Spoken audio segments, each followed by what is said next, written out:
Tuhan sertamu dan sertamu juga. Inilah Injil Yesus Kristus menurut Santo Lukas.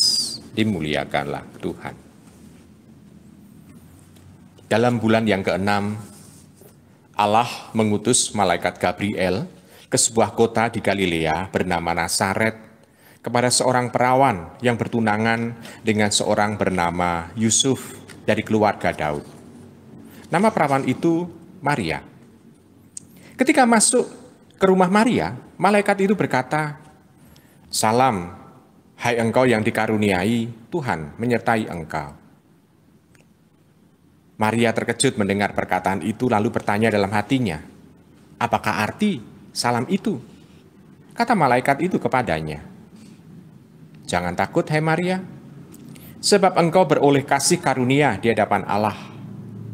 Sesungguhnya, engkau akan mengandung dan akan melahirkan seorang anak laki-laki, dan hendaklah engkau menamai dia Yesus. Ia akan menjadi besar dan akan disebut anak Allah yang Maha Tinggi. Dan Tuhan Allah akan mengaruniakan kepadanya tahta Daud, bapa leluhurnya. Ia akan menjadi raja atas kaum keturunan Yakub sampai selama-lamanya, dan kerajaannya tidak akan berkesudahan." Kata Maria kepada malaikat itu, "Bagaimana hal itu mungkin terjadi karena aku tidak bersuami?"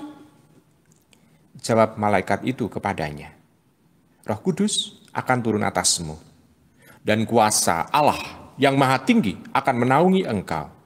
Sebab itu, anak yang akan kau lahirkan itu akan disebut kudus, anak Allah. Dan sesungguhnya, Elisabet sanakmu itu pun, ia pun sedang mengandung seorang anak laki-laki pada hari tuanya. Dan inilah bulan yang keenam bagi dia yang disebut mandul itu.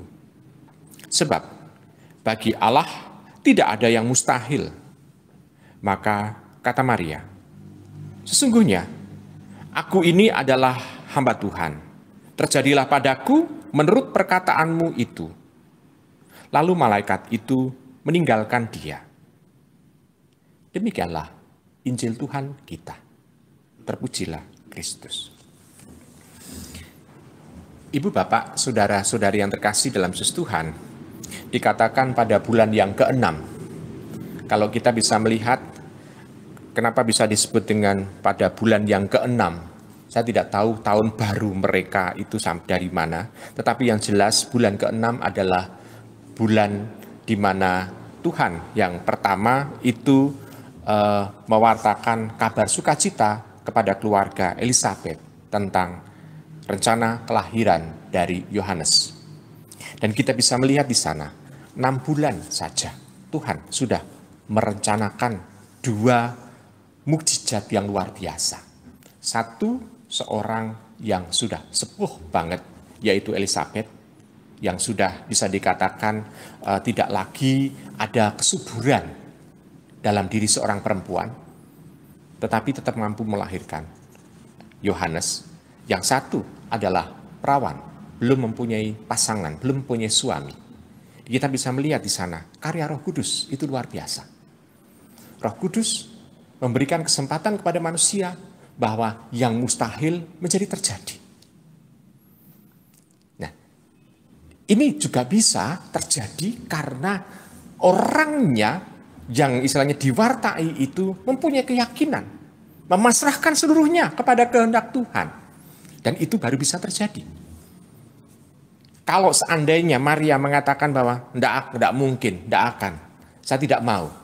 Apakah yang direncanakan oleh Tuhan bisa terjadi? Kita bisa bertanya, karena Tuhan itu berkehendak bahwa dia tidak mau memaksakan diri, melaksanakan kehendaknya, supaya manusia hanya menjadi pelaku saja. Tidak, tetapi Allah menghendaki bahwa dalam diri manusia ada tanggapan positif. Tanggapan positif adalah bekerja sama dengan kehendak Tuhan. Baru itu terjadi.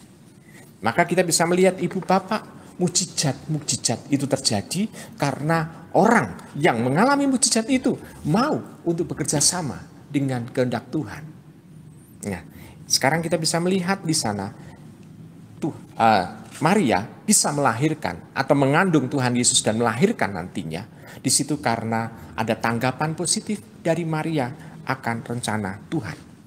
Ini catatan yang pertama. Catatan yang kedua adalah kita bisa melihat di sana sesuatu yang di luar pikiran manusia itu bisa terjadi karena Tuhan memang menguasai semuanya. Tuhan memang yang menyelenggarakan semuanya.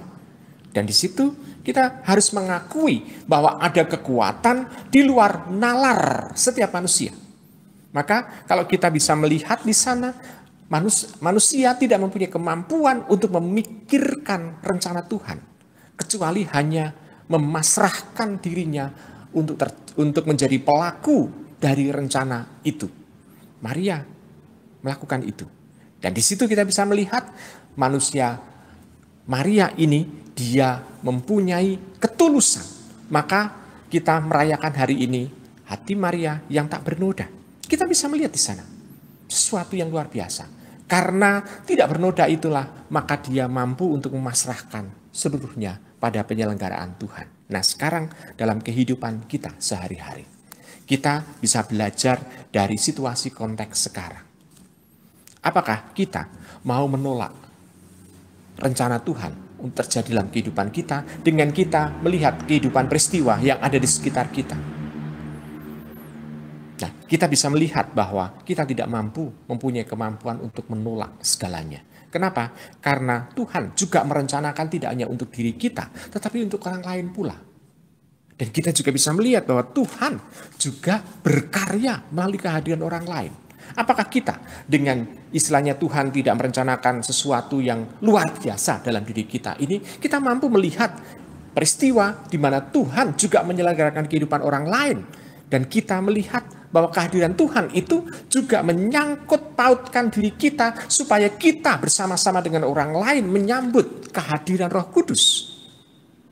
Untuk istilahnya kita pasrahkan itu. Nah, karena kalau Tuhan pada saat itu dia memanggil secara khusus keluarga Elisabet dan keluarga Maria. Sekarang Tuhan berkehendak untuk menyelenggarakan untuk seluruh umat manusia. Maka mari kita bersama-sama mencoba dengan ketulusan, dengan kepasrahan, dengan keterbukaan. Kita mencoba untuk menerima peristiwa-peristiwa yang ada di sekitar kita ini sebagai penyelenggaraan pula. Tetapi kita dengan catatan bahwa Tuhan selalu mau menyelenggarakan demi kebaikan manusia. Jadi catatannya adalah Tuhan kalau mau menyelenggarakan bukan untuk menyengsarakan manusia, tetapi demi kebaikan manusia. Maka kalau kita melihat peristiwa sekarang ini, misalnya pandemi, itu tentu saja kita bisa melihat itu bukan hukuman Tuhan. Tetapi Tuhan membiarkan kekuatan kegelapan itu untuk berkarya. Kenapa? Karena ini masih di dunia. Sedangkan kalau nanti di surga, kegelapan tidak bisa memasuki di sana. Sedangkan kalau masih di dunia, Tuhan tidak menutup pagar, melindungi dalam arti itu. Tidak. Tapi Tuhan lebih, kalau melindungi adalah menguatkan orang-orang yang mempunyai keinginan baik, memasrahkan kehidupannya, dan Tuhan memberikan kebaikan itu, dan Tuhan menguatkan orang itu, supaya orang mampu bertahan dalam kehendak Tuhan, kendati situasi tidak sehat dalam kehidupannya. Tetapi kita bisa melihat Tuhan tetap menguatkan. Karena Tuhan tetap meyakinkan pada kita bahwa biarkanlah fisik itu bisa sakit, tetapi hati, jiwa ini milik Tuhan. Dan kita serahkan ini utuh kepada Tuhan. Tuhan menyelenggarakan itu. Dengan seperti itu, kita bisa melihat bahwa kita ternyata belajar dari Ibu Maria untuk mensikapi situasi zaman sekarang ini. Kita harus memasrahkan seluruh jiwa, hati kita pada penyelenggaraan Tuhan. Dunia bisa menyakiti fisik kita, tetapi jangan biarkan dunia ini juga menyakiti hati dan jiwa kita. Selamat merenungkan.